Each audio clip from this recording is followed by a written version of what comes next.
This is your daily dose of all things royal. I would add, this isn't the government providing public information about issues of health. This is the government engaged in an ongoing, secretive process that we've only discovered through discovery in that case and through the hard work of this committee subpoenaing these private actors, a secretive scheme to target named individuals for suppression for speech. And we don't even know if it's going on. Yeah. That is a big difference between the government expressing its opinion and targeting people secretly to remove their speech from the public. Welcome back, my gorgeous, good-looking friends. Before I get started, I need to get this out of the way. This is more for YouTube and Meghan Markle. Please listen up. This video contains speech protected under the U.S. Constitution. I declare I am exercising my First Amendment under the U.S. Bill of Rights. Any attempt to censor and/or suppress could be in violation of the law. Section 230 may not be applicable if found exercising bad faith regarding biased content moderation. And the reason why I had to say that is because today we're going to be taking a look at yesterday's congressional hearing concerning the censorship industrial complex and how the Biden administration had coerced tech platforms to censor Americans. But here's the thing, it was not just Americans. And the reason why I'm bringing this to everyone here is because if you were a part of this community between 2020 and the end of 2022, then you would have heard or seen at least one of us here on YouTube talk about the deplatforming and demonetizing of content creators, as well as people getting kicked off of Twitter and as well as Facebook. It became quickly obvious that if you weren't praising or gushing over Meghan Markle, you became a target and were bullied, threatened, doxxed, demonetized, and eventually, in some cases, forced off these platforms with IP bans. We all knew that Meghan and Harry were somehow behind it, but we just couldn't figure out how is it that there were so many people being deplatformed for just voicing an opinion, and you had these vile Sussex squads who were coming out making death threats, and they were still kept onto the platform. None of it really made sense, even though we were trying our hardest to report those folks for hate speech, for threats, for bullying. They all remained.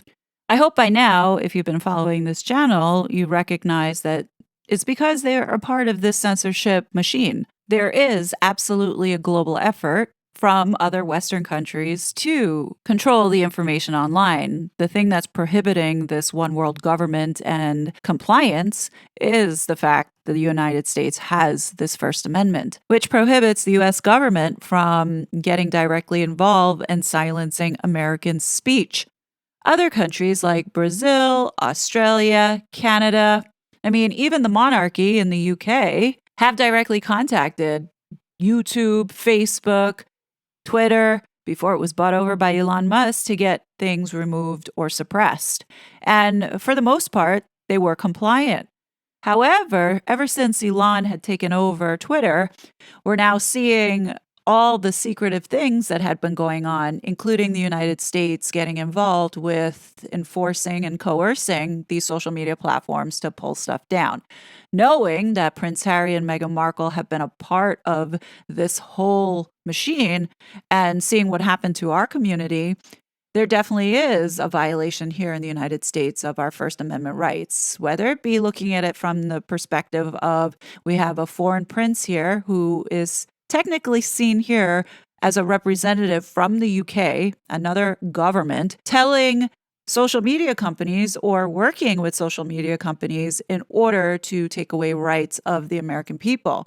The other way to look at it is that Harry was acting under the color of law illegally as a foreign agent, meaning that he was on this Aspen Commission on Information Disorder producing a report on behalf of the United States government to push out to enforce or persuade government and policymaking. That's a problem, especially when he is also at the same time using the same resources to go ahead and target his wife's critics to get them silenced and suppressed, as well as demonetized, both on Twitter and on YouTube and Facebook. Now, we all know that in October of 2021, Christopher Bouzy had been focused on targeting the Twitter accounts. But then in January of 2022, he began to focus on the YouTube accounts, in which this one report that was dated January 18th, he listed a whole bunch of YouTube channels that he deemed problematic and considered hate accounts, with a specific focus on Murky Meg, Taz, and Yankee Wally. Soon after this list was published, many of these accounts on this list had been affected. Either they were demonetized or completely deplatformed and canceled, or they had a swarm of bots from the sugars going off to get the channel shut down. In many cases where you see the yellow, YouTube had been restricting ads on certain videos. And it makes sense now why all of this was happening during this time, because according to the release YouTube files, it shows that YouTube had been working with the White House in updating its policies and putting parameters around censorship. Even though this congressional hearing and report that came out showed the focus on the election as well as the COVID vaccines, what you do find is that there is a link back to the very same people that Meghan and Harry were working with. In addition, it does say that beyond COVID and the elections, they were focused on other topics that they were censoring or thinking about censoring. As you can see, according to the dates, this concentrated focus now on the YouTube channels. And Megan had her Sussex squids, or whoever these paid people are, to go out and target the YouTube channels, alerting YouTube to take them down or to demonetize them. On page 66 of this report, Section D says 2022 YouTube continues to engage with the White House on misinformation policies not related to COVID 19. Google and YouTube's collaboration with the White House regarding misinformation continued past 2021 and expanded to issues beyond COVID 19 and vaccines. For example, on March 17, 2022, Tim Wu, the special assistant to the president for technology and competition, reached out to Google asking for a message to discuss Russian misinformation, disinformation, as well as airline competition. On June 16, 2022, Google public policy team sent an email to White House staff briefing them on YouTube's climate misinformation efforts, and so forth. Now, why I'm reading this out to you is because you had now these special interest groups reaching out to Google to ask for special considerations on censorship. So, do I think it's possible that Meghan and Harry and Bot Sentinel all were communicating with Google? Yes, I do think it's possible. And being that Harry has this alignment with Google and Travelist, as well as Harry's involvement with the Aspen Institute, which I need to point out to you that the White House had been working with Google's public policy group. And who is the head of the global policy group? Clement Wolf. Now, why am I bringing this guy up? Is because he is in favor of censorship. Even though he's not outright saying it, he is a part of the censorship industrial complex. And let me show you how. He's mentioned in Michael Schellenberger's testimony to Congress dated March 9, 2023. Turns out, on June 25th, 2020, Clement was a participant for the so-called tabletop exercise in the Hunter Biden cover-up at the Aspen Institute. Here is Clement's bio from the Aspen Institute's website, where it says Clement Wolf, Global Public Policy Lead for Information Integrity at Google. Clement Wolf is a technology policy and communications expert with over 10 years of experience addressing online content issues. As Google's global public policy lead for information integrity, he helps develop policies, products, and initiatives across Google and YouTube to address misinformation, combat influence operations, and develop further dialogue with experts across civil society, academia, and government. So, you know what that means? That means involvement with the US government, the UK government, Australian government, the Brazil government, all those that are pushing this censorship. I mean, look what happened to Russell Brand when his channel got demonetized as a result of Carolyn Dynage's letter to the social media companies. No doubt that it went to this guy for approval. But it gets better. Prior to this position, he advised Google's search and news teams on product and policy development and worked in communications at Google France. He was also a 2020 Assembly Fellow with Harvard's Berkman Klein Center for Internet and Society. So, why does Harvard's Berkman Klein Center for Internet and Society sound familiar? That's because if you've been following along with me in this censorship industrial complex and Harry and Meghan's alignment, they are tied to this Harvard Berkman Klein Center because they have given money to it in support of the work that they're doing with censorship. But getting back to Clement Wolf, does Prince Harry know this guy? Heck yeah, he does. And that's because Clement was at Harry's disposal. Not only was Clement Wolf a technical advisor on the Aspen Commission on Information Disorder report, he also was a commission briefer, as it says here, as part of the initial phase to identify and prioritize areas of recommendations where the commission could make a meaningful impact. The commissioners had a chance to hear from and ask questions of experts across a range of fields to contribute to their understanding and thinking. And as you can see, Clement Wolf was a part of that. So, no doubt, Harry had access to this man. Now, this is a man who runs a division that ultimately controls the information that Google prioritizes for people to see. So, not only was he in control of the policies and integrity for YouTube, we also had Google in general. So, no wonder why, whenever you search Meghan Markle during that window of time, all of the puff pieces would be the ones taking priority to the actual truth or the so called misinformation that Meghan and Harry so claim publicly. So now we understand who potentially was behind in affecting the YouTube channels because it would technically be his division.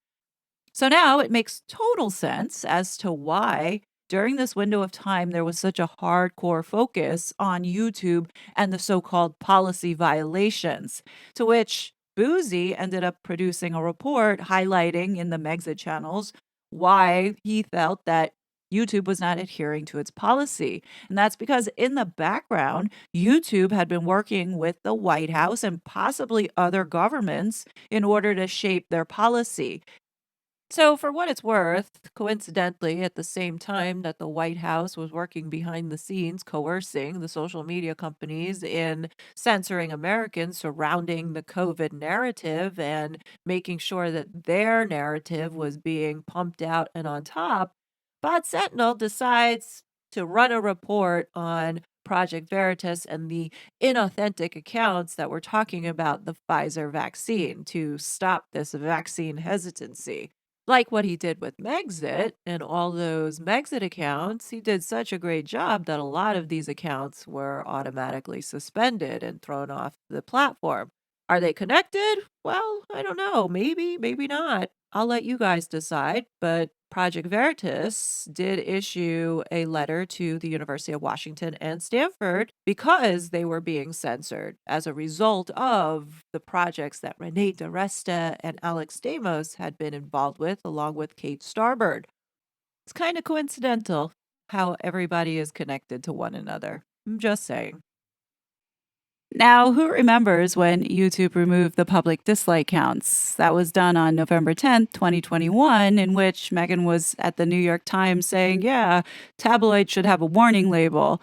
Also, 5 days after that, Harry releases this Aspen Commission on Information Disorder report. There's no doubt in my mind that the Biden regime most likely had influence on this decision because they were doing everything they possibly could to avoid vaccine hesitancy. So if there was a video and there were a whole bunch of dislikes, then people might not watch the video. So, you're seeing how all of these pieces fit together and what was going on behind the wizard's curtain. Now, while these congressional hearings have been focused on the Biden administration's involvement in suppressing speech surrounding the elections as well as COVID, it's been revealed that it didn't just stay at COVID and the elections. They were expanding this to cover other topics like climate change, like abortion, as well as other social issues that we've been talking today. Most likely, race was also included in that. No doubt that's where Meghan Markle was able to nudge her way in to get people canceled and pulled down. What we're starting to see within this window of time that the government did coerce these social media platforms, and they pretty much caved and bent to it. Hence the reason why I believe we saw so many people going down at the same time. What was revealed in this recent congressional hearing that is of interest to all of us was that they revealed the Facebook files, the Amazon files, and the YouTube files. First, I want you to connect this visual. This is Meghan hugging the Surgeon General, Vivek Murthy, who is currently now the star of this lawsuit, Missouri versus Biden. Well, it's now changed to Missouri versus Murthy. He is being sued because he and his department were part of censoring Americans online surrounding vaccine hesitancy and truths that were inconvenient. Mr. Murthy, as we saw back in October of last year, he's on board with Meghan in trying to do better with social media for our kids. He's also on board with the WHO and getting ourselves vaccinated and safe. So we know that birds of a feather are flocking together for sure. The thing that's important to understand is these hearings are happening as the Supreme Court at the moment is deciding whether or not the behavior of the government was unconstitutional. The Democrats are having a big issue with it because all the evidence has been presented showing that the government did coerce and collude with the social media companies to suppress and censor Americans. So, right now, we're going to take a look at some of the highlights from this congressional hearing. And although they talk specifically about COVID and how the government censored Americans, this is relevant to everyone because it wasn't just the US government that was doing this. I am sure if they dug further, they would find that other countries had been putting mandates and requirements to censor their people. I'm fairly certain that Canada was one of them, specifically with Facebook in pulling down posts regarding the truckers' convoy in which they were protesting against getting this jab. But here is Jim Jordan, who's a Republican for Ohio, kicking off the session defending Americans' First Amendment rights, followed by Stacey Plaskett, who is a Democrat. So what you'll understand with these congressional hearings is that they go Republican, Democrat, and they alternate back and forth. So you can see the contrast between the views of the Democrats not thinking that this is a big deal and the Republicans fighting for the American people, or at least for our First Amendment rights. Can we include that the White House put pressure on us to censor the lab leak theory? That's the question Mark Zuckerberg asked in a group text with the top people at Facebook. That's the question he posed to Sheryl Sandberg, Nick Clegg, Joel Kaplan, the top people at Facebook on July 16th, 2021. Now, what prompted this group text? What prompted him to ask that question about the White House putting pressure on Facebook to censor the lab leak theory? Earlier that day, President Biden said Facebook is killing people. That's what got him talking. That's what got him texting. That's what got him asking, can we put out this statement that the White House has been putting pressure on us to censor the lab leak theory? Ms. Sandberg responded in that text message. She said, they're scapegoating us. Mr. Zuckerberg further countered or further stated, Facebook had been combating misinformation just like the White House wanted, but now there's this coordinated attack by the White House against us. Now think about it. Facebook, Mr. Zuckerberg was saying Facebook was doing exactly what the White House wanted, but it still wasn't good enough. Now, we should back up a few months. Senior White House officials, in particular the two guys testifying here today, Mr. Flaherty and Mr. Slavitt, had regular phone calls and meetings with Facebook officials. One March meeting, Mr. Flaherty said, and this is again from the internal communications we got when we subpoenaed Facebook, Mr. Flaherty said, my bias is to kick people off the platform.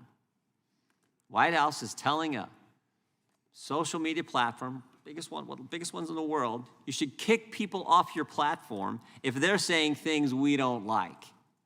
In another one, Mr. Flaherty says he can, quote, can you change the algorithm so Americans don't see news from outlets like the Daily Wire? Telling a company, the government, the White House, telling a company, change your algorithm so Americans don't see news outlets like the conservative Daily Wire. Now, Mr. Slavitt didn't want to be left out. He also got in on the censorship effort. He told Nick Clegg he was outraged that Facebook did not remove a meme. This one right here, did not remove a meme. What's interesting is Mr. Clegg countered that, quote, let me just read this quote. I think this is amazing. Mr. Clegg, British member of parliament who works at Facebook, I countered that removing content like that would represent a significant incursion into traditional boundaries of free expression in the United States. An incursion into traditional boundaries of free expression in the United States. Think about it. You got the British guy telling the American guy how the First Amendment works. And it's not just any British guy. It's the British guy who's a member of the British Parliament telling the American guy who works for the President of the United States, this is an incursion into the First Amendment, into free expression. Now, it wasn't just Facebook. It wasn't just Facebook. On day 3, the White House sent an email to Twitter. Ms. Clark Humphrey sent the email. We've talked about this one before. This email said, January 23rd, 2021, third day of the Biden administration. Email goes to Twitter. Hey, folks, wanted to flag the below tweet, and I'm wondering if we can get moving on the process for having it removed ASAP. Next sentence. And then if we can keep an eye out for tweets that fall in this same genre, that would be great. White House, third day of the administration, telling Twitter, take down this tweet as soon as possible, and any other tweets like it, make sure you're taking them down too. That's probably censorship at its worst. And oh, by the way, the tweet was from Robert F. Kennedy Jr. Guy turned out to be the White House's opponent in the primary election.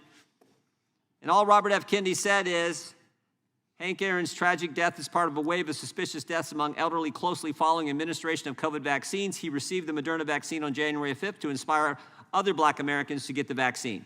2 sentences, both true, and the White House is saying take it down as soon as possible from the guy who was going to run for the office they're in. So it wasn't just Facebook, it was Twitter, and they didn't stop there. YouTube as well. Let me just read another one. Again, all these are internal communications that we got, or communications we got from the social media companies, but this one sent to Mr. Flaherty. Hi, Rob. Our YouTube trust and safety team is working to finalize a new policy to remove content that could mislead people on the safety and efficacy of vaccines. We would like to preview our policy proposal for you and get any feedback you may have. Preview our policy proposal and get feedback. They're asking permission. It's gotten so bad. They're saying, hey, White House, is it okay if we do this? Will your censorship efforts allow us to have this kind of policy? Now, here's the real kicker. The Biden White House didn't stop with social media companies. They censored books as well. So it was Facebook, it was Twitter, it was YouTube, and also Amazon. And this is from an internal Amazon communication where they say, I submitted a new do not promote class for anti-vax books. The impetus for this request is criticism from the Biden administration about books we're giving prominent placement to and should be handled urgently. Now, after hearing that Amazon was doing this to books for COVID, who's to say that they weren't doing that to Tom Bauer's book?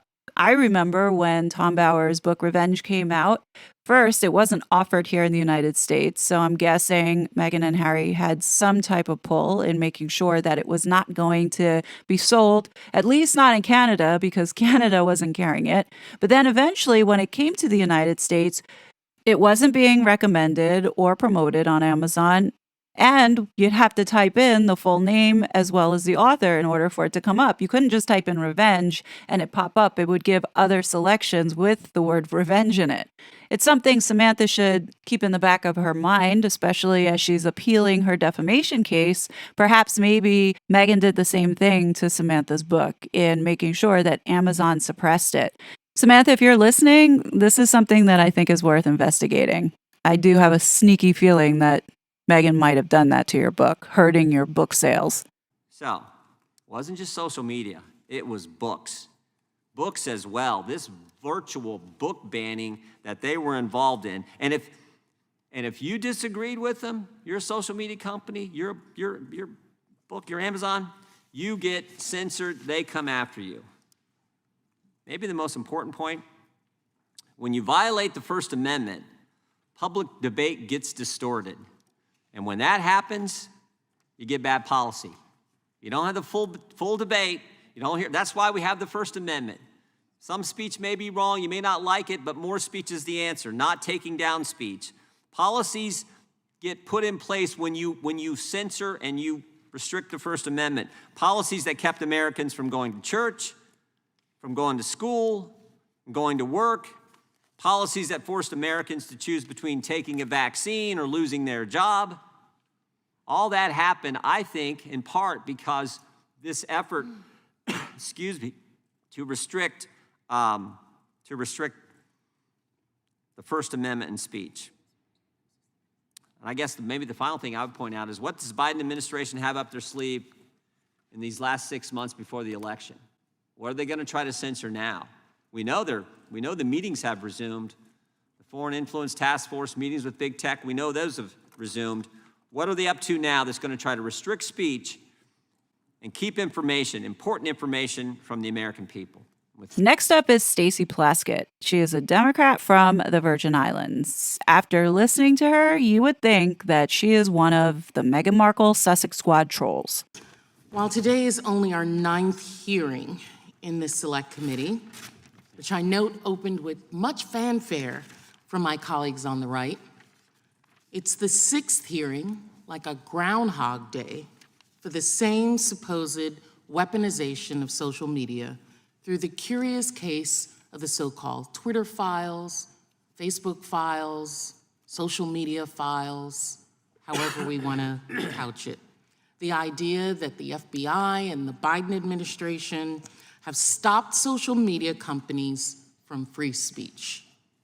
At first I thought, when I heard this at the beginning, it's just my poor colleagues doing the bidding of Elon Musk, who's no fan of American democracy or the great diversity of this country.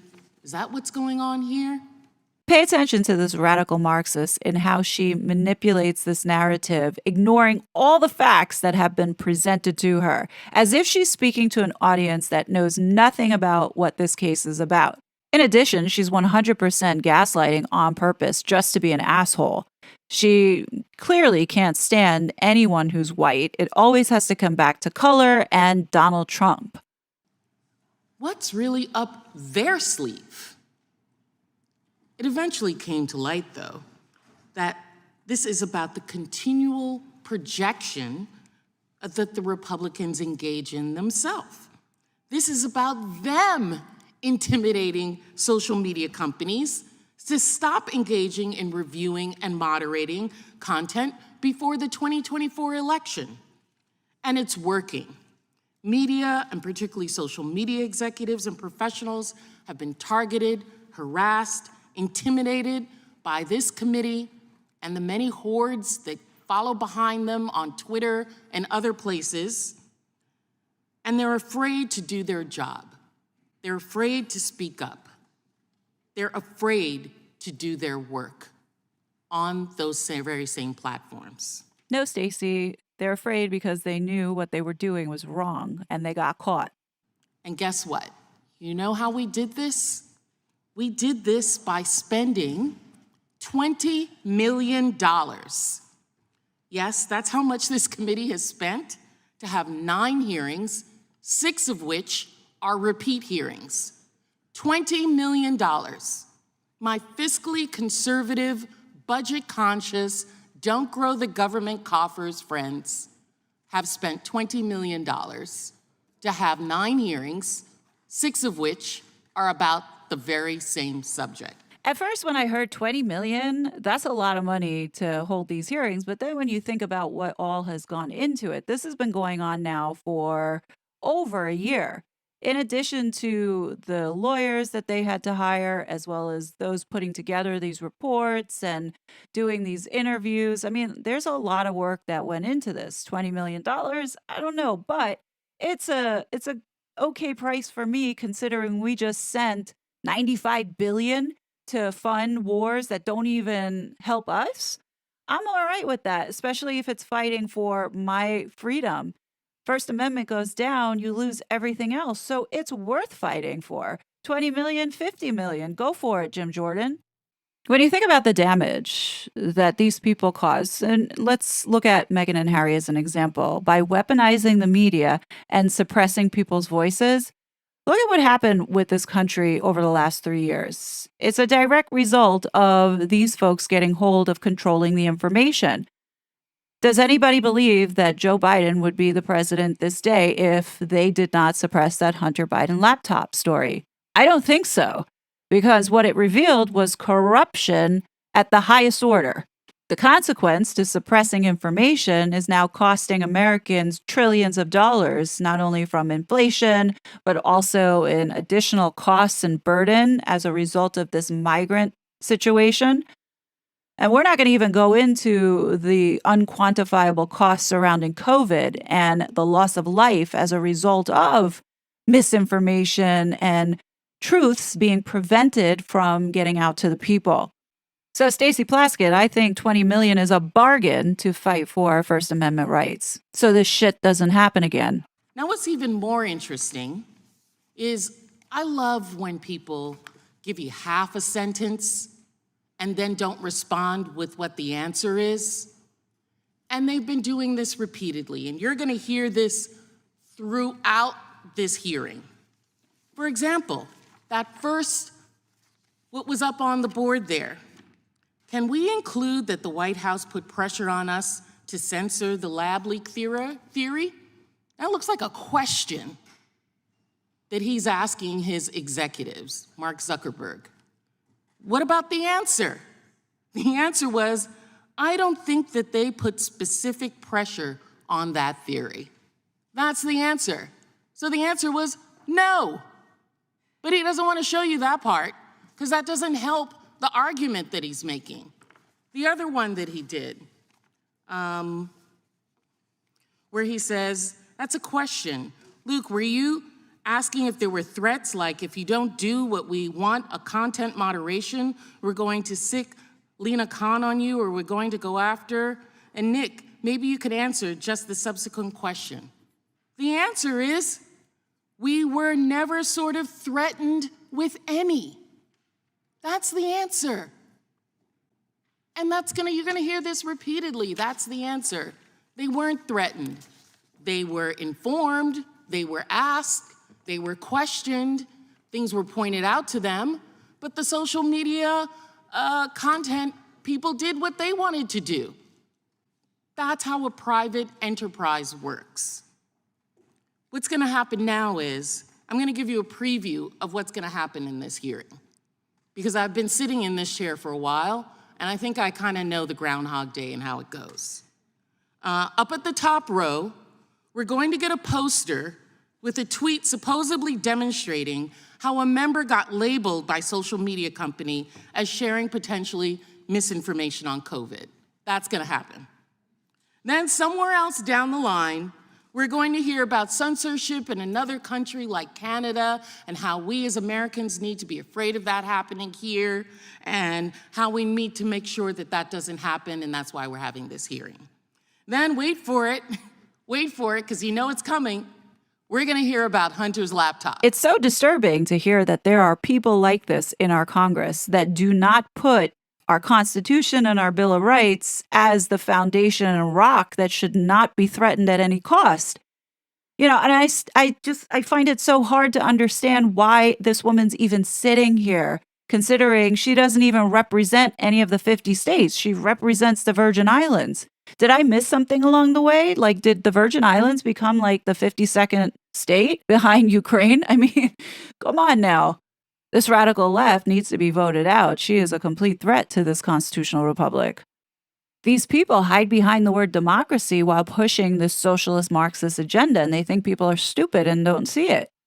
The Hunter Biden laptop was a big deal. It was important for our election. And these Democrats want to pretend as if it's fake news still, even though it was proven to be true, as well as ignore the severity of suppressing that information. It's like Meghan Markle and the legitimacy of those two invisible children in the line of succession. Like, God forbid anything happened to the Waleses. Now what? You can't pretend it's not a big deal just because you find it inconvenient or uncomfortable. The people have a say in these matters because we're the ones paying your salary and we are your boss. Because you got to hear about the laptop.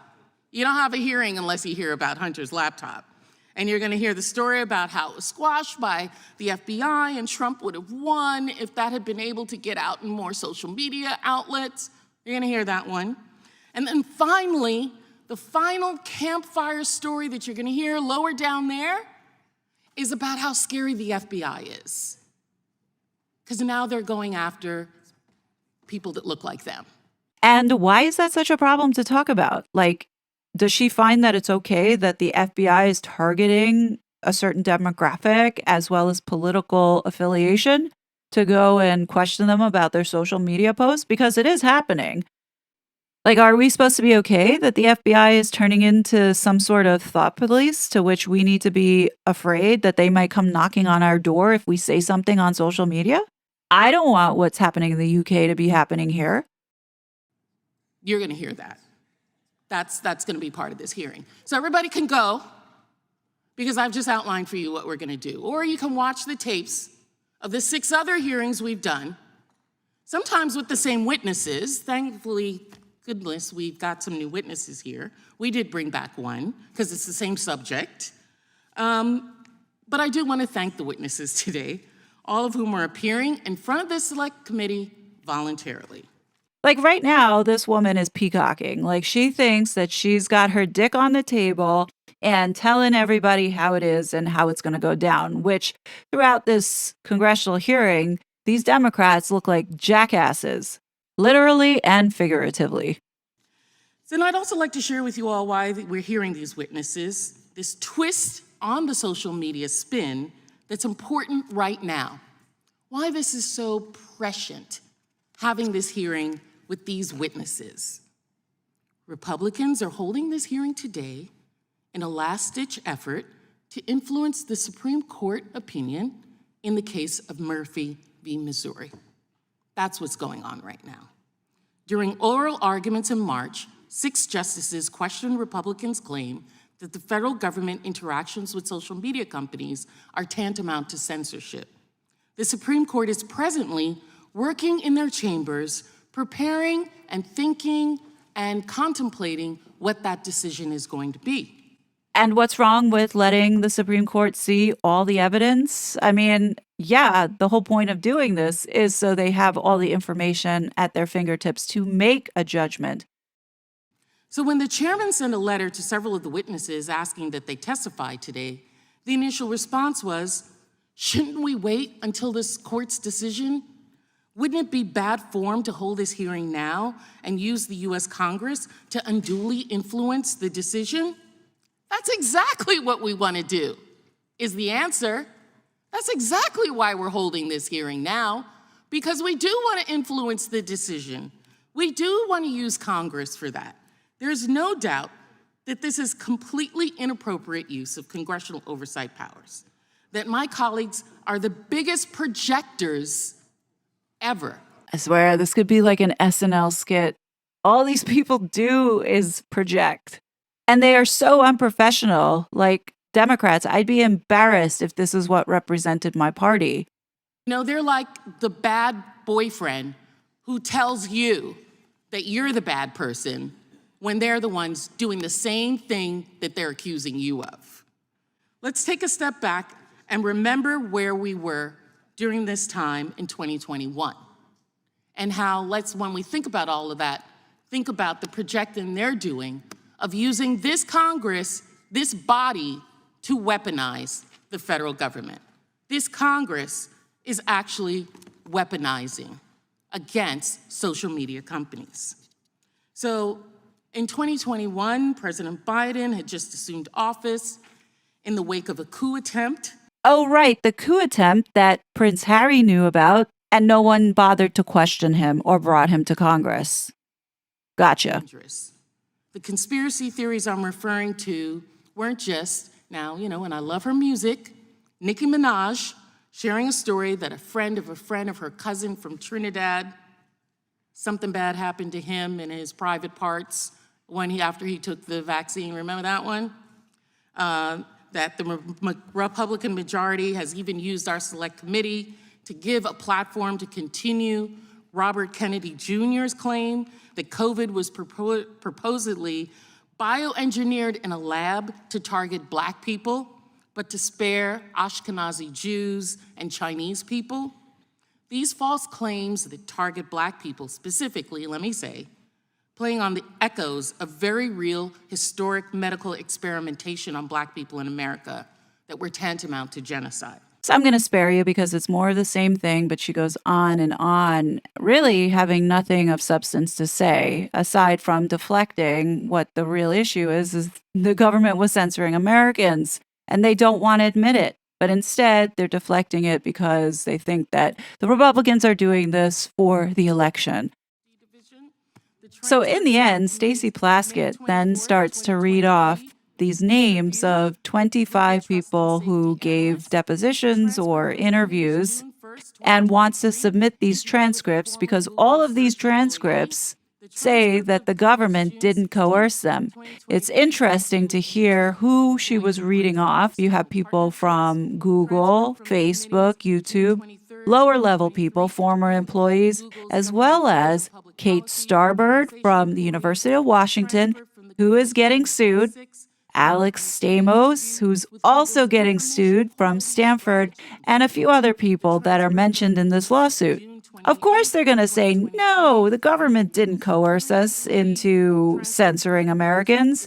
We know that it's an outright lie, but the Democrats want all of these witness statements being submitted for the record. And guess what the Republicans did? They objected. And Stacey Plaskett goes off. Transcript from the committee's November 1st, 2023 interview with the former head of Trust and Safety at Twitter. The transcript from the committee's April 16th, 2024 interview with Amazon Public Policy and Community Engagement Division employee.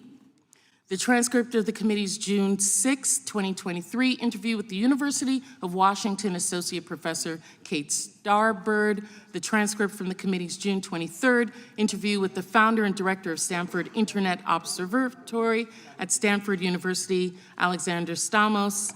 The transcript from the committee's November 2nd, 2023 interview with the former employee for the Center for Internet Security. Object. Objection being raised. I would just say that we plan to release all these once we've talked to everyone we've interviewed and their counsel to make sure they're comfortable with it. When we get all that clear, we plan on releasing all that and the video as well. Chair now recognizes, without objection, we're not asking them to be released. We're asking them to be recorded. You can enter them into the record and not release them. And the gentleman objected to that. Without objection, all other opening statements will be included in the record. We now introduce today's witnesses. Appreciate you being here. Appreciate your patience for what was maybe the longest opening statement in human history. But we will now start with Mr. Flaherty. Mr. Robert Flaherty, is a former assistant to the president and director of digital strategy at the White House. Mr. Andrew Slavitt is former senior advisor for the Biden administration's COVID-19 response team. Professor Todd Zawicki is the George Mason University Foundation Professor of Law at the George Mason University Antonin Scalia School of Law. Professor Zawicki is also a research fellow at the Law and Economics Center, and Mr. Matthew Seligman is a non-resident fellow of the Constitutional Law Center at Stanford Law School. His research focuses on election law, constitutional law, federal courts, contracts. I think it's important for those to understand who actually testified in this congressional hearing. For the most part, it was 3 witnesses who were backing the Biden administration and their actions, and then one person who was injured via the COVID vaccine and talked about how it had impacted his life as a result of being censored. Both Rob Flaherty and Andy Slavitt get their asses handed to them in this congressional hearing. Not a good look for the Democrats at all. I think it's important to hear the holier than thou attitude that these two men had in their opening statements. Chairman Jordan, Ranking Member Plaskett, and members of the subcommittee, I'm Rob Flaherty, and from January 2021 to June 2023, I served as the director of the White House Office of Digital Strategy. I'm appearing here voluntarily in response to the subcommittee's request for testimony about my interactions with social media companies during my time in government. I'm glad to have this opportunity to explain my role in government and to correct some of the misunderstandings of my and my office's work. I'd like to take a moment to remind the subcommittee of the time and context in which those conversations took place. When the Biden administration began in January 2021, our nation was in the midst of a crisis unlike anything we'd previously experienced. Every week, over 100,000 Americans were being hospitalized and over 20,000 were dying. These numbers aren't just statistics. They're tragedies for millions of families. There were empty chairs at family tables, including my own. My wife's grandfather passed away from COVID on Thanksgiving Day 2020. When President Biden took office, he made clear that his administration's first and foremost task was to fight the pandemic and bring our economy back from the cliff. And that started with getting the country vaccinated. Those vaccines were a monumental achievement. Countless Americans worked day and night to save lives. It's a story of generational American ingenuity. Even though the vaccines were developed in the prior Republican administration by nonpartisan scientists and brought to market by an innovative partnership with the private sector, they somehow became politicized and controversial, and false information was proliferating on social media. Concerns about COVID misinformation did not begin with President Biden's administration. Facebook laid out their plans to, quote, stop the spread of misinformation in April of 2020. This was an issue that platforms claimed they had begun to tackle long before President Biden took office. In that context, I took over the Office of Digital Strategy, a communications arm of the White House. There's no shortage of films or TV shows that show White House communications staff interacting with print and broadcast media to encourage coverage of certain stories and to persuade the press that certain other stories are wrong, misguided, or would otherwise harm the public. Urging media to publish accurate information is nothing new. While social media is a relatively new medium, communications offices have long acted to ensure that media has the most accurate information available and corrects published information that is false or misleading. Social media companies make editorial decisions at the scale of hundreds of millions per second. They decide what content gets shown to whom and in what order. My office encouraged those companies to exercise that editorial discretion to avoid spreading inaccurate information, particularly related to the ongoing pandemic. To be sure, those companies are the ultimate decision makers about what goes on their platform. But that does not mean that communications staff cannot ask or even implore those companies to address misinformation on their platforms. While social media companies have publicly announced content moderation policies concerning COVID misinformation, those policies were often opaque and difficult to understand. Furthermore, despite the platform's misinformation initiatives, social media was still awash in false and misleading claims about COVID and the vaccines when I entered government. I wanted to understand why. Because if I knew where misinformation was gaining traction, I could effectively focus our messaging on countering it. I'd hoped that social media companies would live up to their own rhetoric to alleviate, rather than aggravate, the dire public health challenges facing the nation. But public reporting made us doubt whether the platforms were doing what they claimed.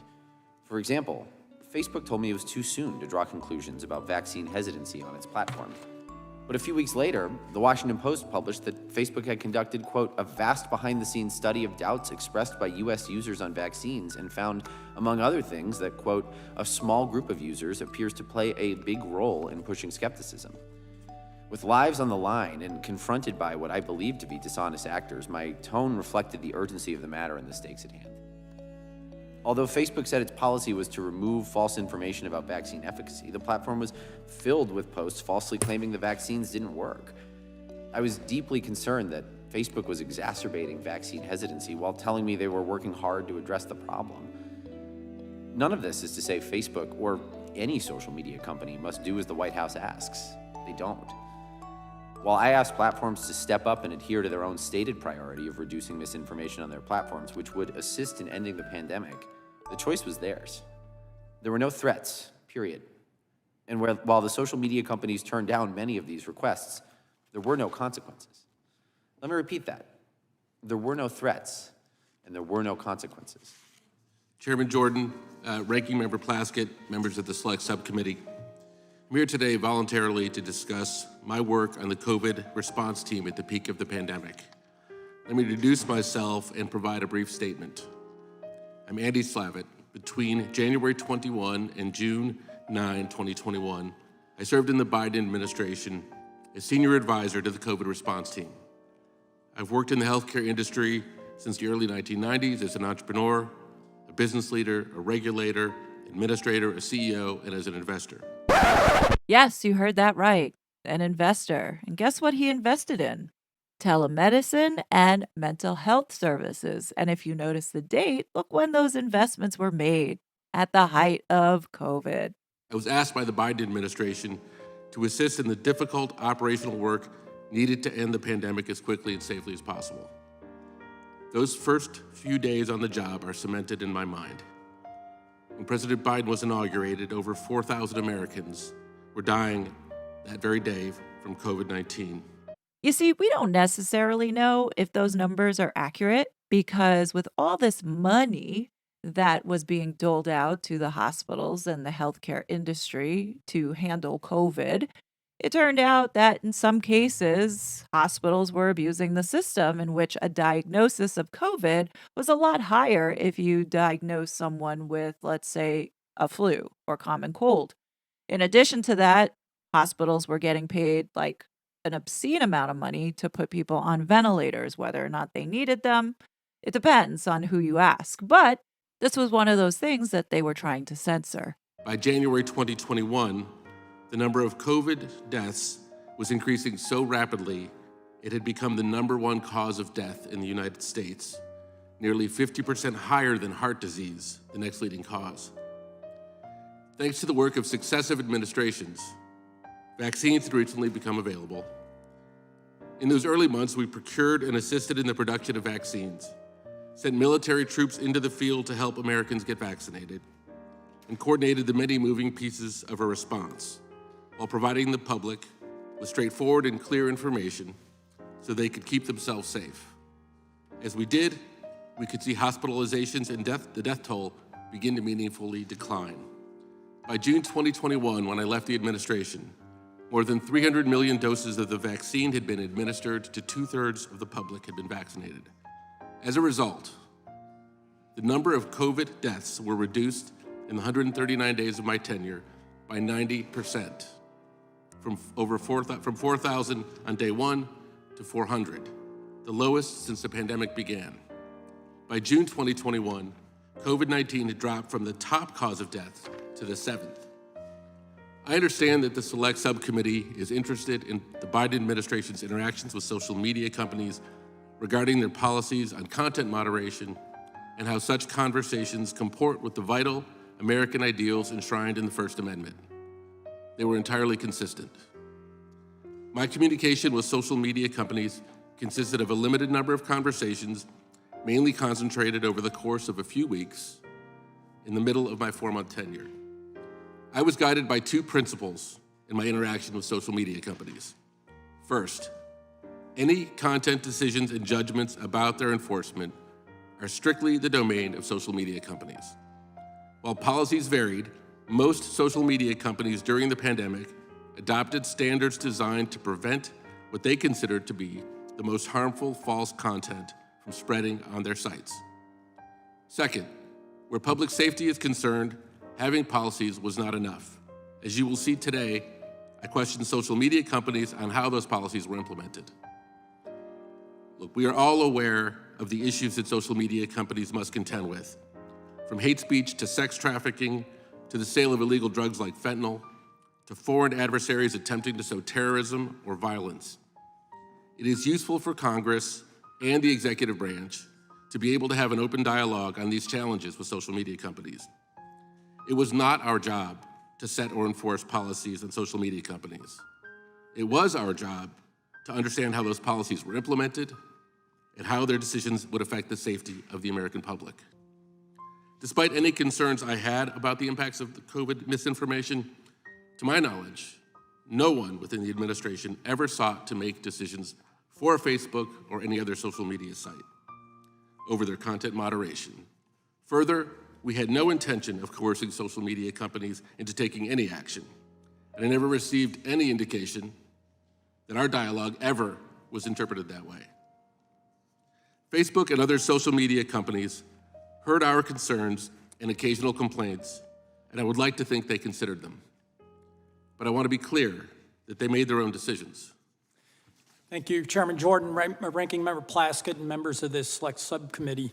Thank you for the opportunity to appear here today to tell you about my experiences during COVID, but my experiences, I think, representative of millions of Americans who not only were denied the opportunity to speak freely about COVID policy and issues related to their own health, but millions of others who were denied the opportunity to receive information essential to their health decisions, the health and safety of their families, and important matters like public policy, such as whether schools should be closed, vaccine policy, vaccine passports, and other sorts of things.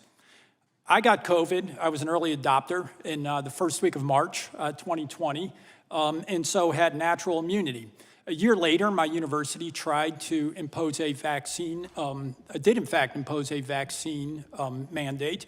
I asked them if they would recognize natural immunity. They did not.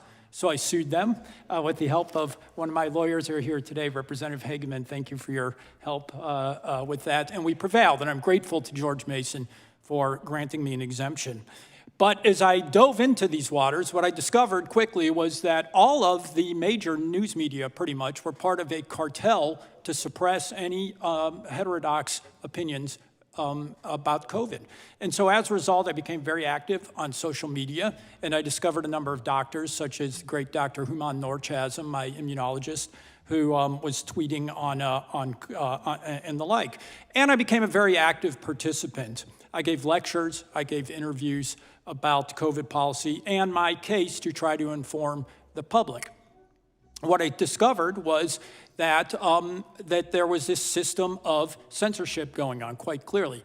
I had been a very active user of Facebook early on, and then somewhere during the period that is under investigation, it became quite clear that my Facebook feed was being shadow banned. Do I know that for sure? No, because there's apparently no way of determining whether or not you're shadow banned on Facebook, but I could tell that my engagement had gone down. As I relate in my testimony, I had two programs removed from YouTube. One was an interview with the Bill Walton Show, not the basketball player, that described my case. And another was a lecture that I gave describing my case and the scientific evidence that underlies it. Both of those were removed from YouTube without explanation.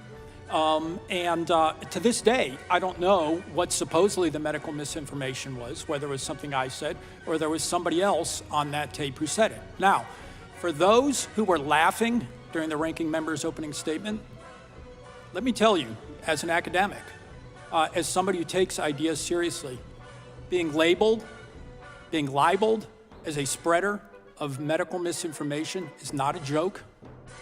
Being denied access to information from doctors that is relevant to my health and my family's health is not a joke. This is not a game. This is my life, and this is a life of a lot of other people. What we saw going on during this period was an ongoing demand. Now we've discovered an ongoing demand for immediate and swift action to censor people like me. There was no information provided that I could see in any of the records that have been produced that anything I said was wrong. I document my testimony, all of the things I said and the basis for saying it. Yet people like me were censored by people like them because they did not like what I was saying. And the First Amendment protects not just my right to speak, but my right to receive information that's relevant to my health. That was the seminal case of the Supreme Court in the Virginia pharmacy case, was that was a case about receiving medical information. I have a friend who is a leader in the vaccine injured group, React 19. He was part of a Facebook group. He suffers to this day from chronic inflammatory demyelinating polyneuropathy, an autoimmune disease brought on by the vaccines, where literally his immune system is eating away at the protective myelin insulation that insulates his nerves all over his body. He joined a Facebook group for other people who are suffering like him, who had tens of thousands of people who were injured by the vaccines. That group, what did Facebook do with that group? They terminated it with no notice and no explanation. Now, I don't know whether that was done because some sadistic employee at Facebook just decided that they were going to terminate vaccine support groups. Maybe it was because Mr. Slavitt and Mr. Flaherty succeeded with their hectoring of getting Facebook to finally take action against people like my friend and his group. But what I do know is that was wrong, and that was cruel, and I do know that is exactly what Mr. Flaherty and Mr. Slavitt were demanding of Facebook and other social media companies. They wanted to see action, and they wanted to see this sort of information taken down. I appreciate this committee looking into what was going on here, and millions of Americans appreciate the committee getting to the bottom of this and this egregious abuse of power that we saw in suppressing ordinary Americans' free speech rights during the COVID pandemic. Thank you. Mr. Flaherty, when the Biden administration told Americans that the vaccinated couldn't get the virus, were they guessing or lying?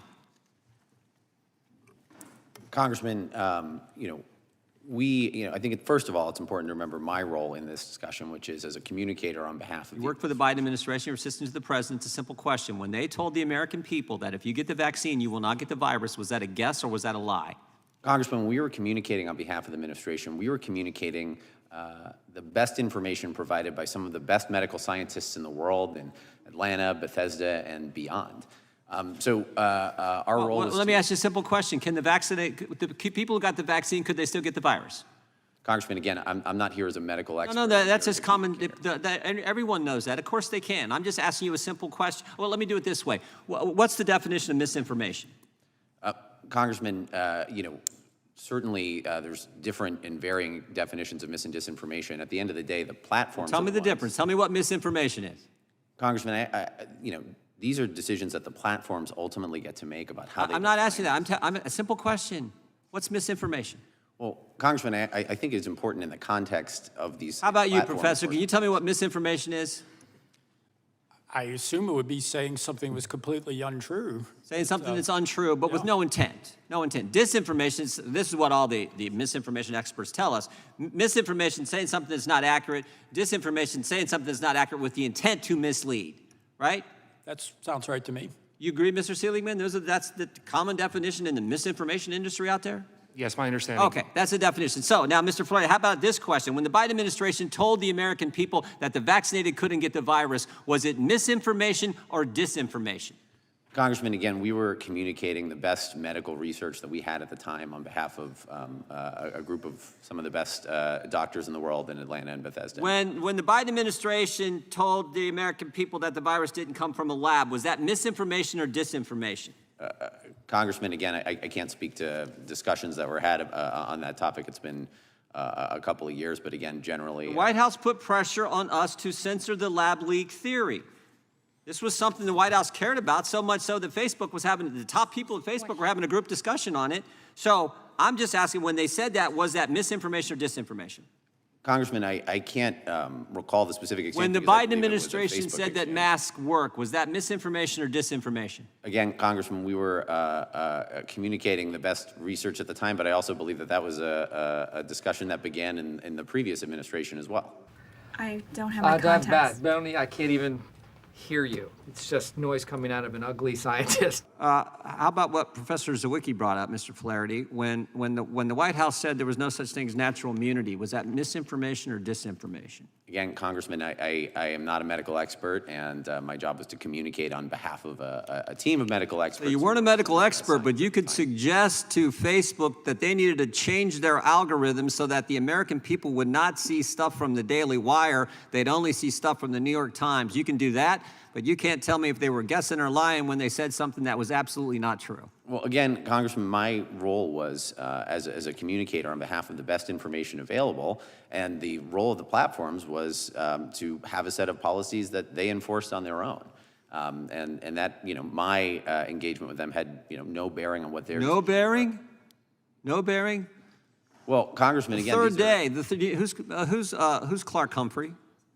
Clark Humphrey was the digital director for the COVID... Did you work with her? Yes, Congressman, I did. Part of the White House operation in the same area, right? You worked with her? Congressman, she worked in a similar area. Yeah, okay. And when she said on the third day of the Biden administration, wanted to flag the below tweet, wondering if you can get moving on the process for having it removed ASAP. That's not trying to impact what the platforms do. That's not telling the platform what kind of speech can be out there. Congressman, again, we had the ability to flag whatever we wanted, and the platforms had an ability to say no. I can't speak to whether or not they took any action on the particular. Well, no, if they said no, they get the President of the United States says that Facebook's killing people. They obviously felt the pressure. That's why they're having that group text conversation. How about this one? When the Biden administration told the American people the border is secure, was that misinformation or disinformation? Congressman, again, I'm here to discuss my engagements with social media platforms. I'm just asking. You were in the Biden administration when these kind of statements were being made. How about this one? When the Biden administration said the Inflation Reduction Act will actually reduce inflation, was that misinformation or disinformation? Congressman, again, I'm here to discuss my interactions with social media companies. Let me go back to the first question in the last 13 seconds. Any chance you'll answer one question for me? When the Biden administration told the American people that the vaccinated couldn't get the virus, were they guessing or lying? Congressman, we were communicating on behalf of the best medical research that we had available at the time. All right. Mr. Stubbe's recognized. Thank you, Mr. Chairman. Mr. Slavitt, how can you honestly say, and I'm quoting from your testimony, and when you said it out loud, I about lost it. And I quote, "Further, we had no intention of coercing social media companies into taking action, and I never received any indication that our dialogue was ever interpreted that way." What exactly was your intent? Why all these emails? I mean, the chairman was just talking about vaccine misinformation that you guys were involved in. There's a litany list, and I'll go through all these Amazon emails. What was your intent if your intent wasn't to coerce? And in fact, Amazon themselves, in an internal document that we have on an email on March 12th, 2021 at 14:47, Friday at Ty Rogers, and the other ones are blacked out, feeling pressure from the White House. Are you a medical doctor? No. And you, Mr. Flaherty, testified that you're not a medical expert, right? That's correct. You're not a doctor. Any Correct. scientific training at all? That's correct. No. Ever engaged in advanced scientific research or vaccine development? Myself, no, I did not. But again, Did you, Mr. Slavitt? No. Okay. So, while serving as senior officials at the White House, both of you engage in lengthy and often hostile discussions with social media companies about your opinion of disinformation related to the pandemic. Despite your lack of what you just testified under oath of medical training or scientific research experience, you both sought to restrict the free flow of information and opinions you deemed as disinformation. Demanded that these online forums restrict the reach of your opinions you disfavored through changes to algorithms, internal content policies, and simply taking down posts in violation of Americans' First Amendment rights.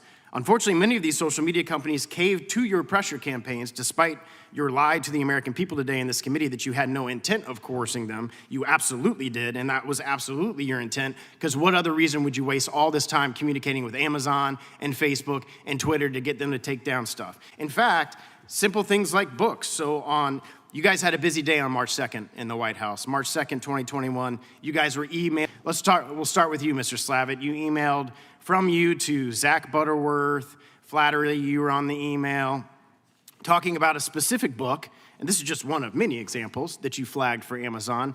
Anyone who tells you vaccines are safe and effective is lying. So here's the email that you sent on that date.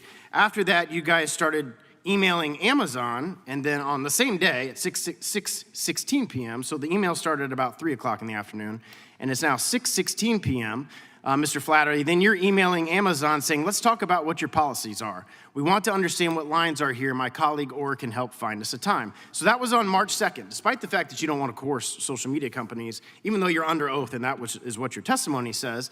Then on March 12th, Amazon says in an internal email about the discussion in the phone call that you had, and I quote, this is on an email, 12 March 2021, 1447. Ty Rogers is on this, other people from Amazon, and it's an internal email that says, PP is feeling pressure from the White House task force on this issue as well as it relates to banning books. Then there's another internal email on April 20th, so just laying this out. March 2nd, you guys have a busy day identifying books that you want banned on Amazon. Then you have organized a call with Amazon on the 2nd later in the day. And then on the 12th, it looks like you had that call because then there's internal emails from Amazon about the pressure that they're receiving from the White House. And then just a month later, here's another email from Amazon, and I quote, this is Wednesday, April 20th, 2022. There may be parallels in the transgender book debates here. Even if we disclose that we have removed 1,500 books. So because of your coercion campaign, despite the fact under oath of your saying that you didn't intend to coerce them. Let me repeat that. There were no threats, and there were no consequences. They took 1,500 books off Amazon. So it's like the American people are smarter than what you think you can just say that you didn't coerce them. They're smarter than that. They realize that that's a complete and outright lie to the American people. Let me repeat that. There were no threats, and there were no consequences.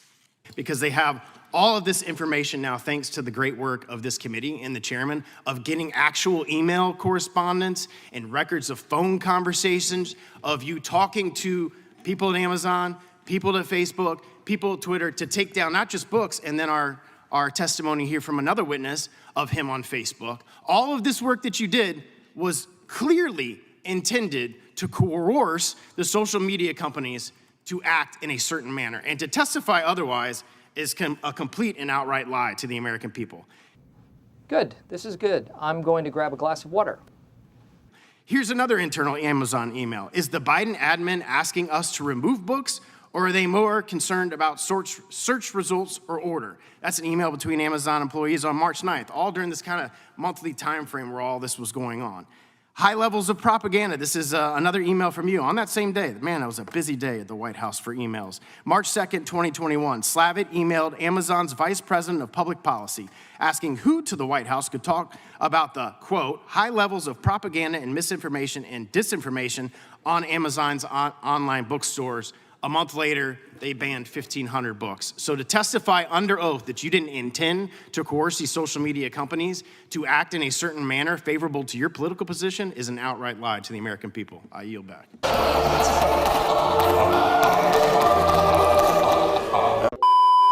Chair, I'd ask unanimous consent to enter into the record excerpt from the committee's April 16, 2024 interview with the Amazon employee who received the email that's been discussed, in which the employee explains that Amazon did not take down any content and that they had been working on policies regarding vaccine-related books. Chairman, I object. That's not a unanimous consent to insert. Can you please let me finish? No, you're not allowed my to statement? Mr. Chairman, you're not allowed to testify respect. on a unanimous You guys have been consent. talking over me all morning, and I'm getting a little tired of it now. Mr. Chairman, Can we I have some object and I ask you to respect for rule. one another here? Mr. Chairman, I object. There's been an For objection. I object to unanimous vaccine-related books on consent. Amazon for weeks before the Slavitt email. The unanimous consent is objected to. Okay, so this hearing is That's set not a up- valid point of order.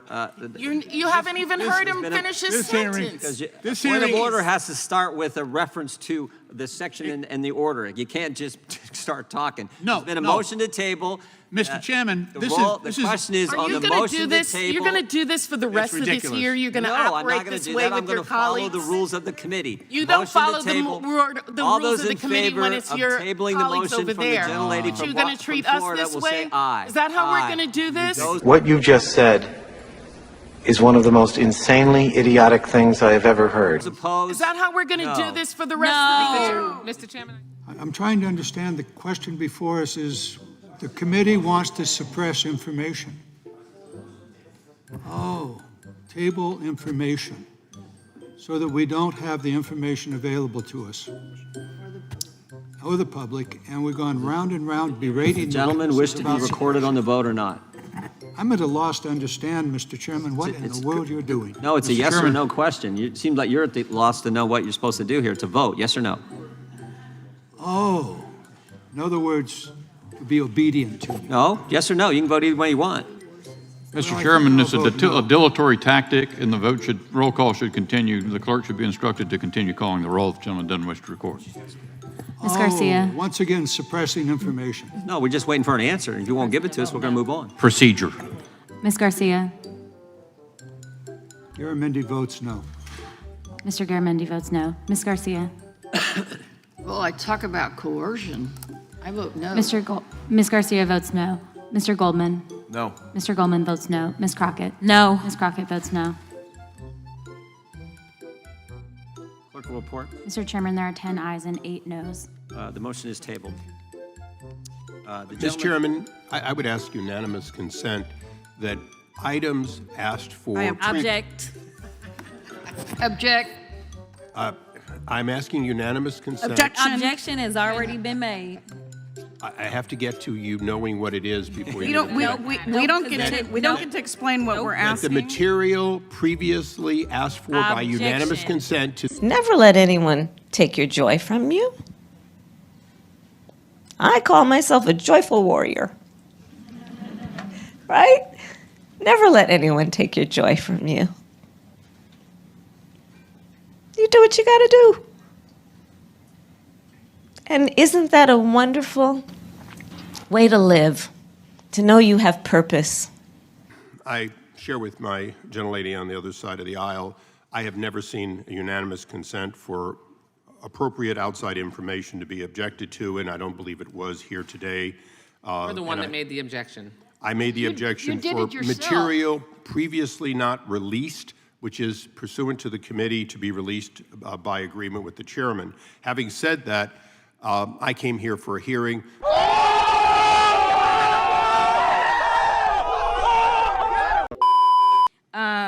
I'm annoyed by this hearing because, number one, it is Groundhog's Day all over again. We have had some version of these hearings, and we've talked about misinformation, disinformation, and I do want to make sure that we understand what it means to have a First Amendment protection. So I am going to start over here.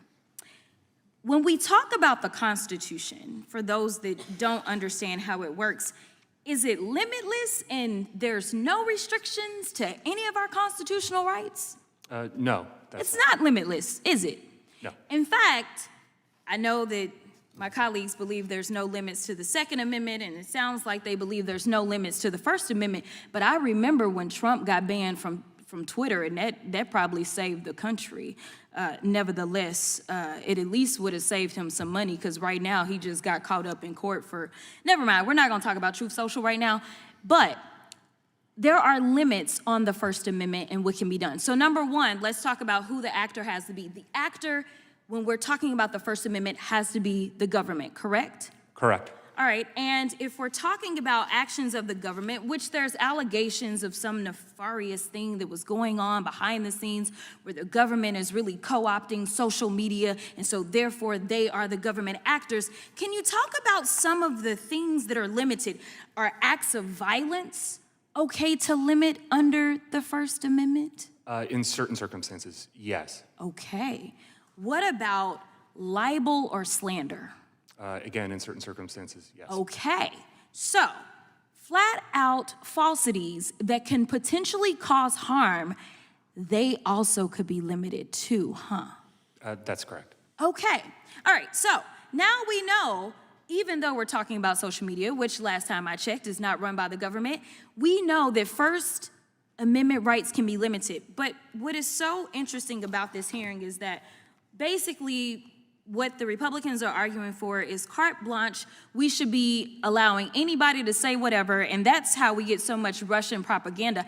I was able to produce some that was spread by one of my colleagues in another hearing. This is the problem. This is why China is coming after America. This is why we see the Russians coming after America, because we have people that will continue to spread their lies, and in spreading their lies, they're causing harm to Americans instead of these people in this chamber doing what they are supposed to do, which is to protect the American people and use the Constitution, because not every country has a Constitution that protects the people. And so I would like that this party stop peddling Putin's lies and focus on making sure that we can put forth truth that we can all respect and understand. And with that, I will yield. Yields. Gentlelady from Wyoming is recognized for 5 minutes. Wow. I'd just like to read a headline from today. The CDC lied about COVID vaccine deaths, files show. So while I appreciate the hero complex of Mr. Flaherty and Mr. Slavitt, the fact is that we know that a lot of the information that was being peddled by this White House was untrue. We know that the CDC lied. We know that Anthony Fauci lied. We know that Mr. Biden lied. And you were pushing propaganda. Would the gentleman yield for a question? No, I will not. I'd love to know the source of your This is my citation. time. Yeah. Mr. Flaherty, when you served in the executive office of the president, you were the assistant to the president and director of digital strategy. Is that correct? Congressman, that's true. At the end of my service, I was promoted in the middle. And I think it's fair to say that the position of President Biden was to get as many Americans to take the COVID vaccine as possible. Is that also true? Congresswoman, I would agree with that characterization. And yes or no, was your routine dialogue with social media companies part of a strategy to achieve this goal of the president?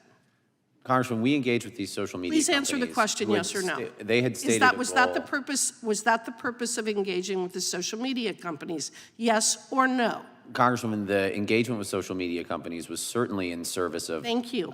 The work we were The goal of getting people vaccinated, correct? in the context of the president's efforts Yes. to vaccinate. Was the strategy to engage with social media companies something that you or Mr. Slavitt came up with yourself, or was this directed by other White House personnel? Congressman, could you define what you mean by the strategy? What we just described, engaging. You've been testifying for several hours now, the strategy of engaging with social media companies in part to encourage the American people to take the vaccine. Was that a strategy that you and Mr. Slavitt came up with, or were you working with other people within the White House? Congresswoman, certainly the effort to make sure as many people in America were vaccinated should not be My surprising. question is, who came up with the strategy to work with social media companies to further that agenda? Congresswoman, Just you and Mr. Slavitt? Were you in an office one day and you decided, you know what we can do?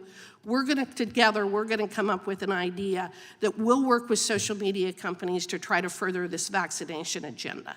Congresswoman, our office worked with social media companies to... I'm not asking about working with the social media companies. Who else was involved in the White House making that decision?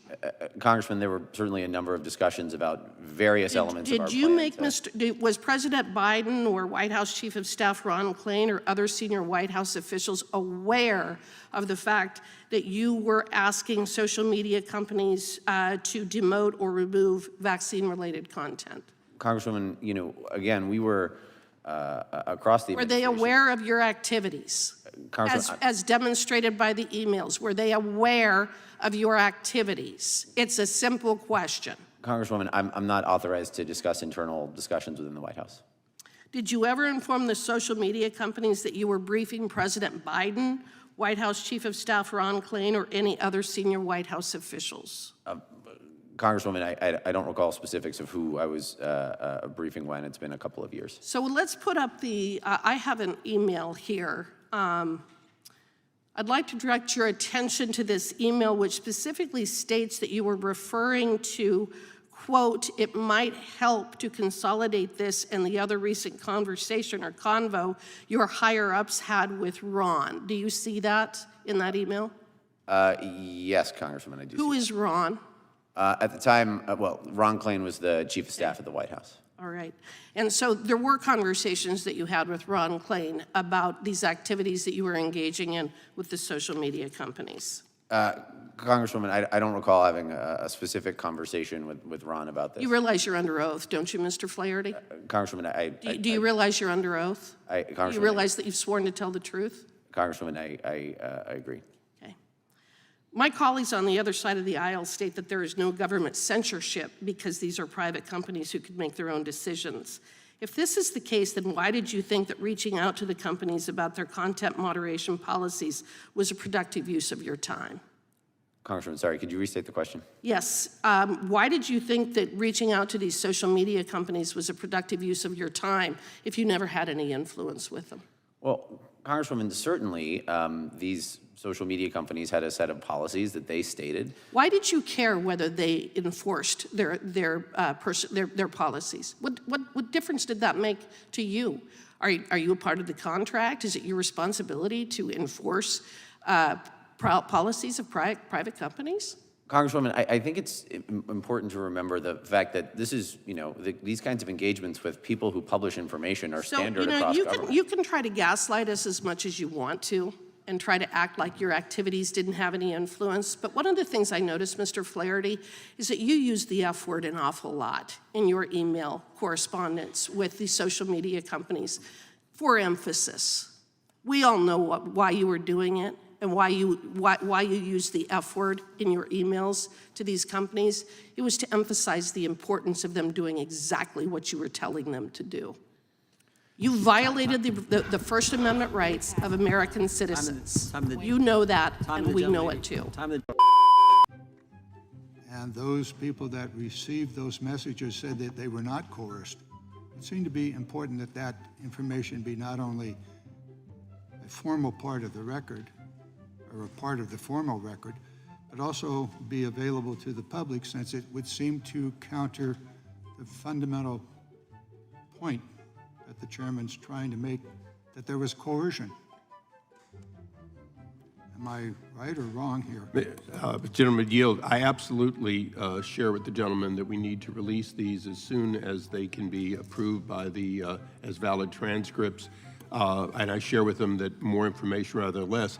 I would ask that the gentleman remember that when there's an ongoing investigation, whether it's the FBI or this committee, we often do not want to have the information released in its entirety until all individuals have been interviewed, lest there be a circular, I know what the other guy said. I appreciate that. However, it appears as though the committee is proceeding hell-bent on trying to prove something that is disproved by 25 witnesses. Apparently the chairman and the committee are trying to prove there was coercion when those people that were, the committee says were coerced, in their testimony say they were not. Wouldn't it be wise for us, in the context of where we are in the accusation, that there's a counterpoint that is right there on the table, and that should be part of the formal record, should be available to prove or disprove the accusations that the chair is making. Now, did you take an oath to the United States Constitution when you assumed this appointment? Yes, Congressman.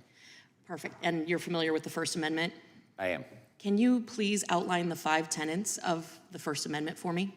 Congresswoman, I'm not going to be able to do it off the top of my head, but generally the First Amendment relates to freedom of speech, freedom of religion, freedom of assembly, and off the top of my head, I'm not able to recall all of the planks. Oof, well, that's disappointing and a little embarrassing, but not surprising considering what we're dealing with here today.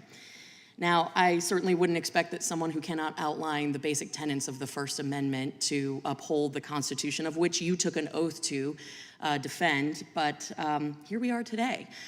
Now, you've said multiple times here that you cannot recall certain conversations, communications, correct?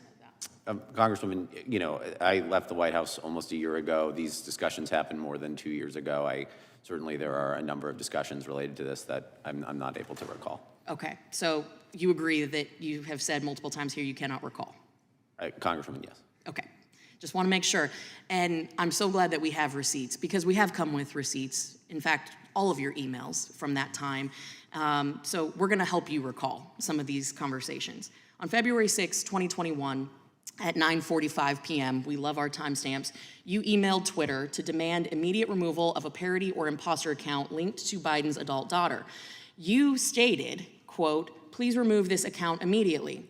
Then you went on to say, "I have tried using your form 3 times and it won't work. It is also ridiculous that I need to upload my ID to a form to prove that I am an authorized representative of Finnegan Biden." Now, 2 minutes later, at 9:47 p.m., Twitter responded right back to you. "Thanks for sending this over. We'll escalate for further review from here." Mr. Flaherty, do you recall this exchange? Congresswoman, I do recall that exchange. Okay, so you still stand by how you have handled this situation in making it clear that you needed action immediately from a social media company? Congresswoman, the White House Office of Digital Strategy absolutely has an equity in protecting the president's grandchild from online harassment and impersonation. Sure, I would expect nothing less, but I'm just saying there's a common theme here, right? So you then escalated a little bit more, and within that same minute, so literally 60 seconds, cannot stress the degree to which this needs to be resolved immediately. 45 minutes later, at 10:32, Twitter responded, "Here's an update, the account is now suspended." Now, the next day, February 9th, you followed up with an email to Facebook with a demand for more information and an accusation that Facebook's failure to, quote, "censor speech on its platform is causing political violence." Those are your words. Causing political violence. Do you believe that the failure to censor Americans' First Amendment, constitutionally protected speech is considered political violence? Congresswoman, I don't remember the specific email in question. I'm happy to take a look at it and observe the context, but I don't recall what you're referencing. Well, and I will say I am disappointed because we have presented receipts here today, but we have also shown how timely you have been in engaging at all hours of the night with social media companies during your tenure as a representative to the highest levels of the White House. Again, your words, despite the fact that earlier my colleague, Representative Gates, was trying to clarify who is we that you speak of. You say in your emails that you represent the highest levels of government in the White House. But I find it ridiculous that it took us over a year for you to appear before this committee. In fact, it was after you actually missed your deposition, refused to show up. We had you scheduled in January and then again in February of this year, and you chose not to appear.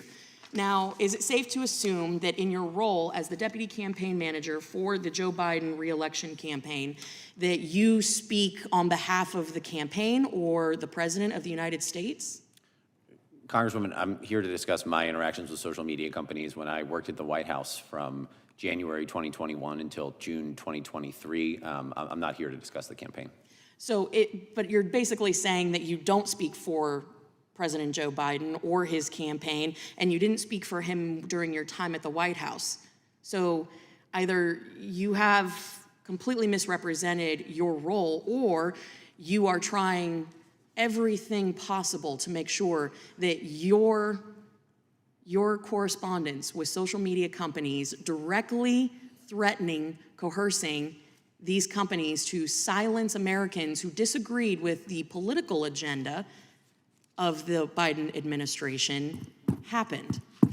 Congresswoman, I'll note I'm here voluntarily to discuss my discussions with social media companies while I was in the White House, and I'm happy to answer those Certainly, but a year late and $1 short. So with that, Simon. Mr. Chairman, I yield back.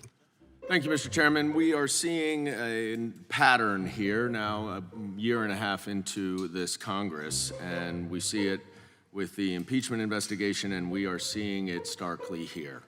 Let's make a lot of really bold allegations and then try to weave in and mislead some evidence to justify them.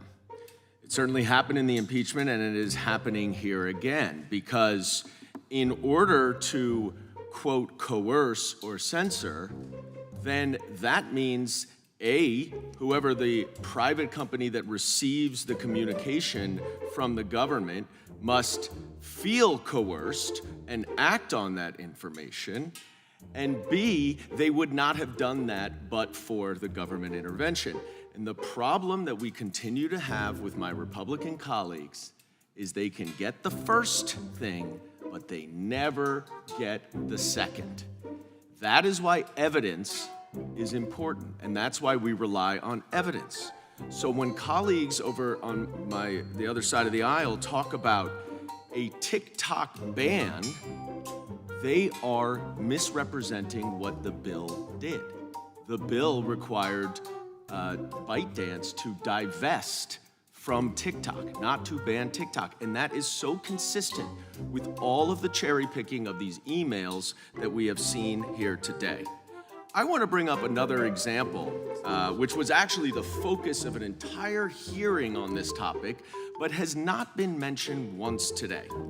And that is the email from Clark Humphrey to Twitter related to Robert F. Kennedy Jr.'s tweet about blaming Hank Aaron's death on the COVID vaccine.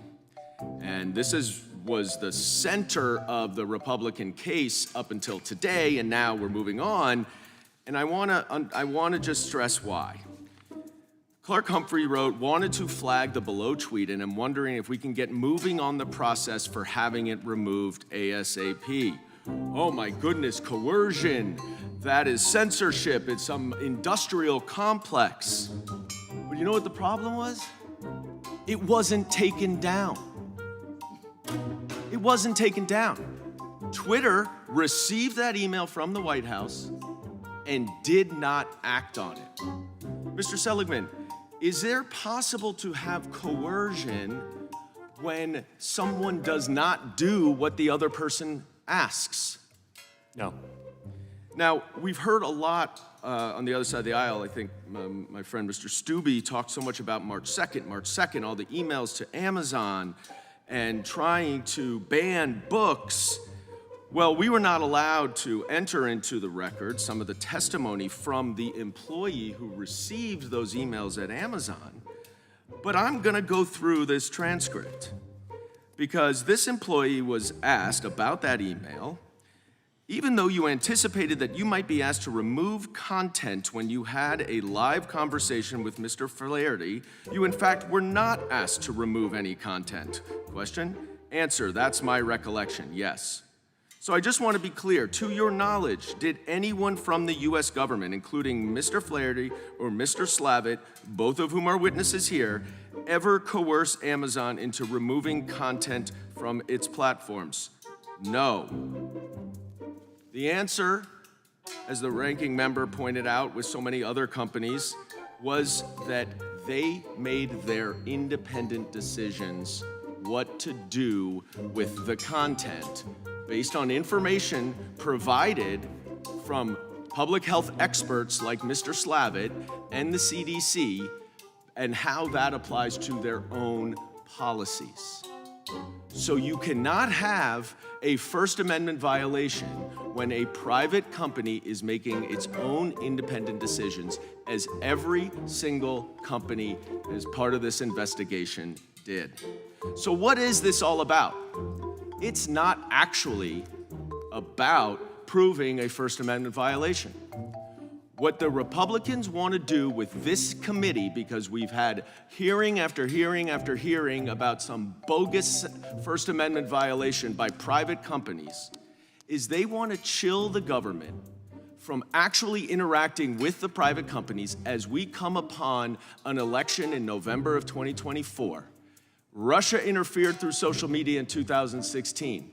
Russia tried to interfere in 2020, and you can bet Russia is trying to interfere in our election in 2024, and the only way that these social media companies can know that is by being provided with information from the United States government and their law enforcement investigations, and if that can't happen, then Donald Trump and these Republicans benefit because Russia will help them. That is why we hear, and that is why this is bogus. And I yield back. Time of the gentleman. Oh my God, that's almost as crazy as what Justice Ketanji Brown Jackson said in the arguments in front of the Supreme Court when she said to the Solicitor General from Louisiana, "Counselor, your position has the First Amendment hamstringing the government." Well, this is not about. This is not about. I know the gentleman from New York is sharper than that. I know that Professor Zawicki, Mr. Excuse Goldman. me, Mr. Chair, you can only, someone has, as a point of order, time can only be yielded to you if the individual remains here during the person. Yeah, you And got to cite a that's rule, but we can also get Mr. Armstrong back if you're. Then you should do that. You're going to do that, okay.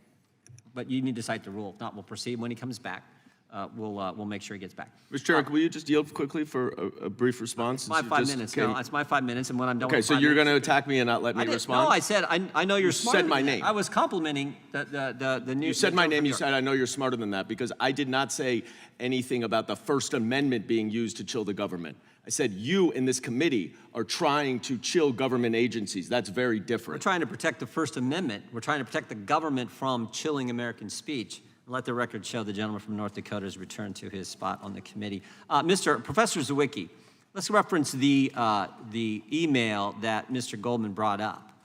And he said that the RFK Jr. tweet wasn't taken down. But I think this whole chilling effect is proven by this email, because there were 2 sentences. The first sentence said, wanted to flag the below tweet, and I'm wondering if we can get moving on the process for having it removed ASAP. So these guys, actually Ms. Humphrey, who works with them, said to Twitter, take this thing down. We don't like what RFK Jr., our political opponent, subsequent political opponents saying, take it down, right? And Mr. Goldman says, oh, no problem, they didn't take it down. But there's still a concern about chilling speech, right? Exactly right, Mr. Chairman. And that's exactly what the problem here is there's this obsession with protecting the government's free speech rights. But we need to be worried about protecting people's rights. We need to be worried about protecting my rights. We need to be worried about people's rights to speak and to hear information that is relevant to their lives. And so if we're concerned about chilling speech, we should be concerned about chilling the speech of private citizens through the government overreach. Now, I want to ask you about this. The next sentence. So, take down this tweet ASAP.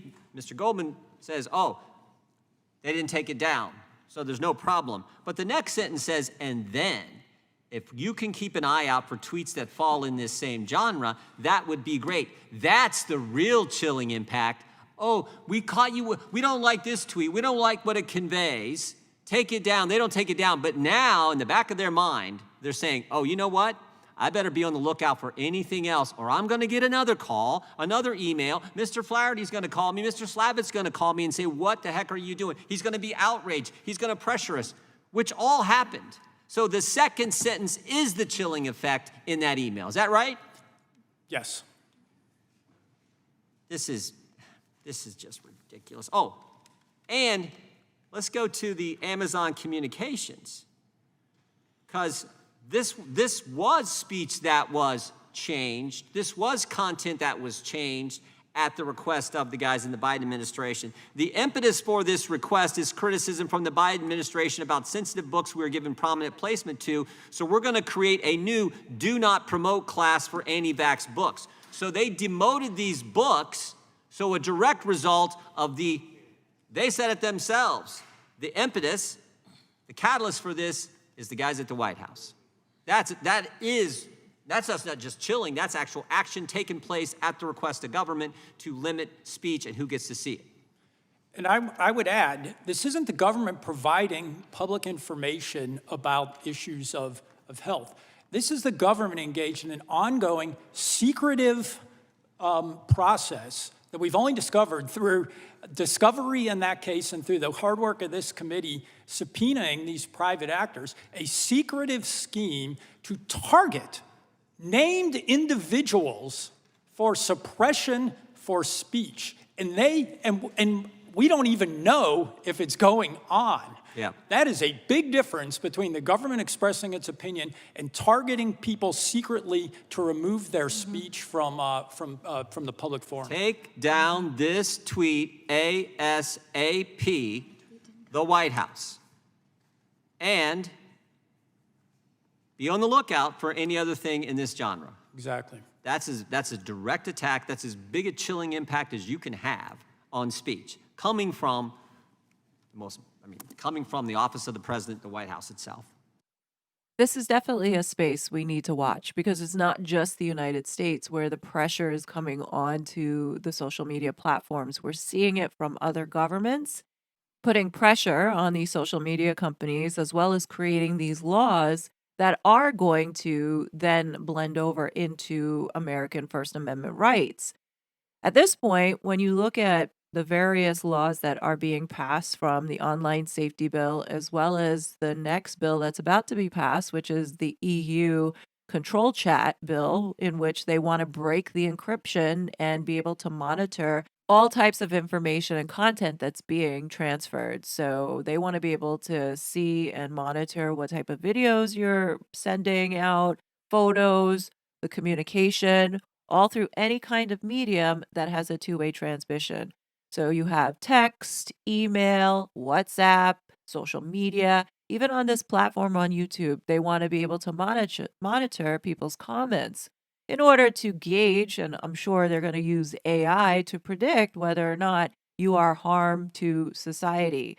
And I find this extremely dangerous because people can get lumped into categories that at the time might be so-called wrongthink and then end up penalizing those citizens. What's dangerous here about this is if they're going to pass this law in the EU and any communications that, let's say, you have outside the EU, then those folks are also susceptible to being spied on. So what's going to happen?